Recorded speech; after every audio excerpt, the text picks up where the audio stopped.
Stopped using young people's blood in hopes of reversing the aging process after a warning from the FDA. The names of several people connected to disgraced financier and offender Jeffrey Epstein were unsealed last night. They include former President Bill Clinton and Prince Andrew.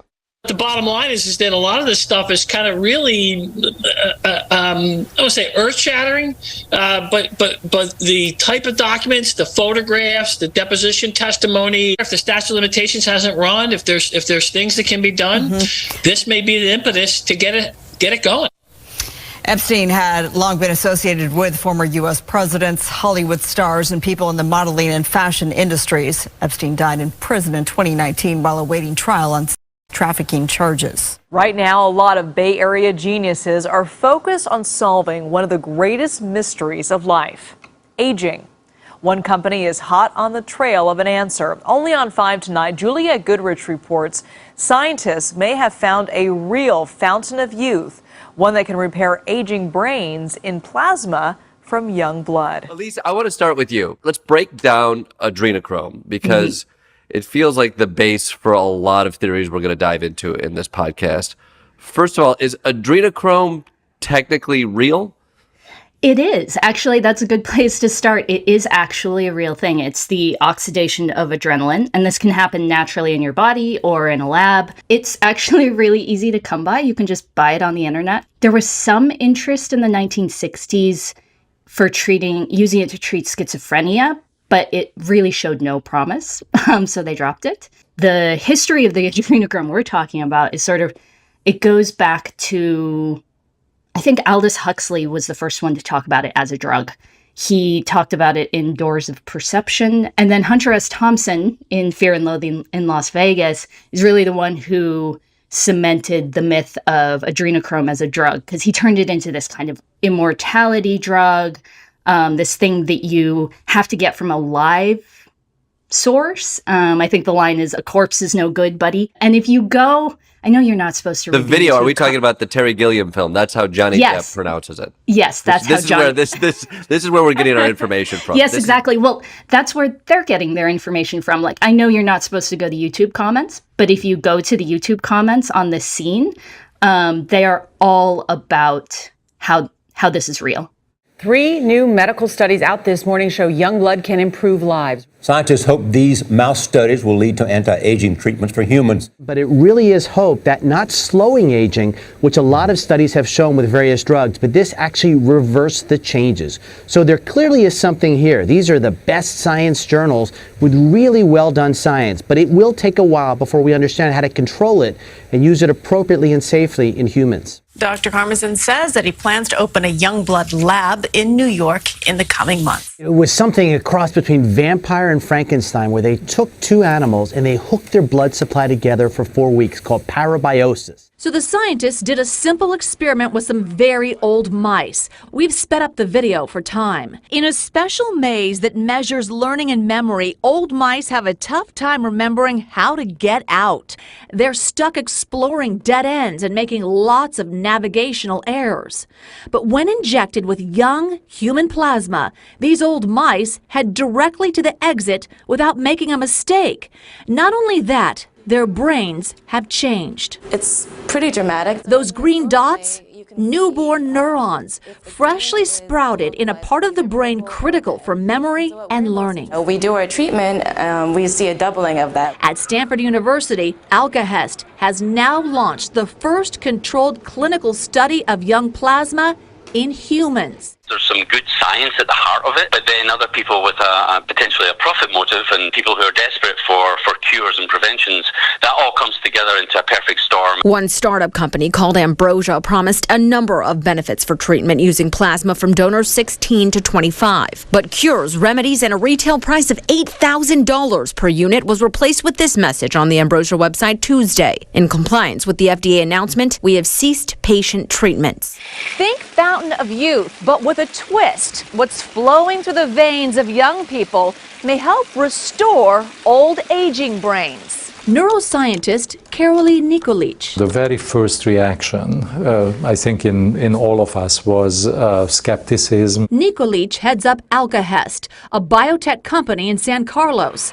He says plasma contains thousands of proteins that do different jobs. But when his colleagues analyzed plasma samples donated by the young and old alike, they were astonished. We have actually now for the first time discovered that there are hundreds of proteins that change with aging. And listen to this. A startup claims to have found the fountain of youth, and it is young blood. The company's called Ambrosia Medical. They charge $8,000 to fill older people's veins with blood from young donors. They have just finished a clinical trial, and they say the results were positive, but you might want to hold off on making that appointment. The FDA says this is safe. It's just like a blood transfusion, but there's no evidence that it actually works. And Sven, doesn't this just sound creepy or sci-fi to like fill your veins? Totally normal. Sven's like, I have my appointment next week. Does that basically make you a vampire then, doesn't it? It's totally like vampire, yeah. If you're taking other people's blood to survive? To make you younger? To survive. To make you younger? Yeah, I don't know. It's a little weird. The beginning, that and Huxley's book is where the first time we actually hear the term adrenochrome. He even said afterwards that he just wanted a quote-unquote crazy drug. And so he made it up. And so he's drawing on Huxley and then like adding his own little stuff. And adrenochrome, the way it's become, it is, as you were saying, it's a grab bag of the greatest hits, right? It's got Immortality, like Satanic Panic and Hollywood Elites. It's got everything. It's a good one. It is, yeah. Let's add some context to it. Drinking their blood to ingest adrenochrome because it has some sort of elixir of life properties. Is that right? Yes. Okay. And you're telling me it may not be true. I mean, you should buy it on the internet and find out.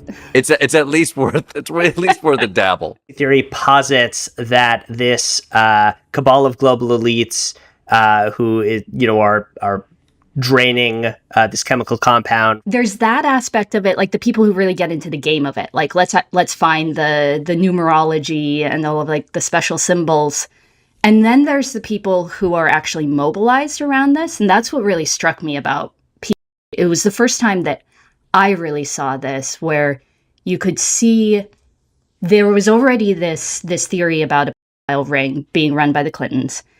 And it was kind of a theory in need of specifics. And so they went out seeking specifics. The Epstein documents were released today, making public the names of almost 200 people associated with disgraced financier Jeffrey Epstein. A court released the unredacted names that include some anticipated names like former President Bill Clinton, Prince Andrew, and Limited Brands founder Lex Wexner. This morning, we're learning why attorneys wanted to depose former President Clinton in a now settled defamation case relating to allegations against offender Jeffrey Epstein and his one-time paramour, Ghislaine Maxwell. We never knew why Clinton's deposition was sought. Now we do. The first batch of previously sealed court documents related to Epstein were made public last night. One from a lawsuit filed by Virginia Gouffre. She's one of the women who say they were at Epstein's home in Florida, New York, and on a private Caribbean island. Gouffre's attorneys sought to depose Clinton as part of her 2016 lawsuit against Epstein's former girlfriend, Ghislaine Maxwell, because her attorneys argued Clinton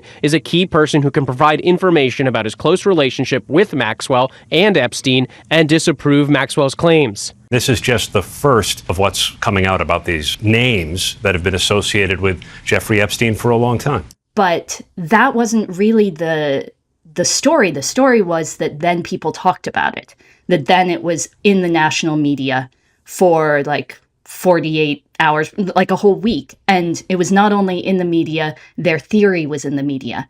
And I went back to the message boards afterwards, and they were just beside themselves with joy over this. Like, it was not at all about, oh, our guy was arrested, whoops, or he didn't really seem to find anything. It was not about that. It was about the media exposure. And then there were sort of further suggestions. Well, how can we get them to keep denying it so they keep saying it so people keep Googling it? And when I was seeing that, I was like, oh, this is something else.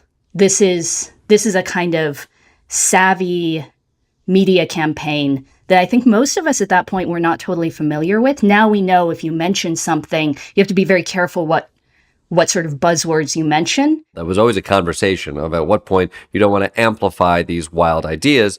But at the same time, turning a blind eye to something that's already having an effect on culture. It's already being amplified by legitimate politicians, even the Donald Trump, legitimizing the points of view there. Like, it was becoming very real world news.